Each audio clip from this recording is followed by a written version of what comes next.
All right, I'm going to show how to do an adjustment on your kickstand. You may need to adjust your kickstand for a few different reasons. One of them, the most common, is if the kickstand's ever crooked.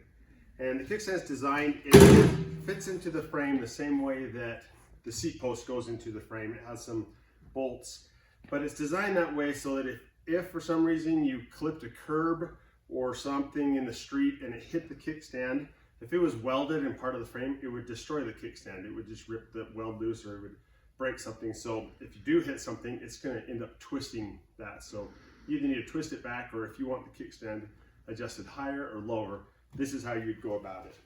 So first I'm going to do it, I need to remove the bucket. So first I'm going to take the bucket off with a 5mm hex wrench. It's pretty simple. It's just these two bolts. If you have an older model that's like 4 or 5 years older, you may have another bolt down here, but take those off, the bucket will come right off. Now I have access to the kickstand. You see how the kickstand comes in? It's just like a seat post.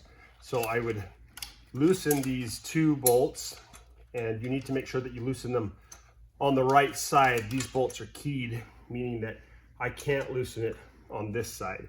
And unfortunately, this has changed throughout the years. So there are some models where you would need to be loosening on the other side.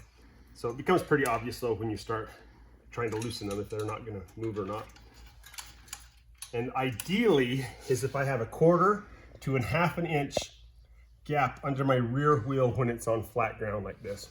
So to adjust it, once I've loosened it, I'm going to put the kickstand up to go down. I can push and twist it back and forth, and I can see I'm up quite a ways, or I can do the opposite and pull up and squeeze in there at the same time. So I'm going to go for just about that 1/4 inch. So if I loosen these too much, this is going to be super loose. So I have them just a little snug so that it will still hold itself. So just a little more.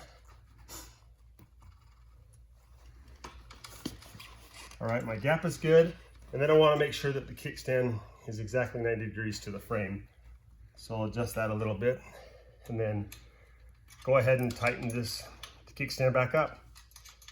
And like I said, it's good that it's not locked in there forever in case it ever gets bumped or anything. That's how you'll be able to make that adjustment.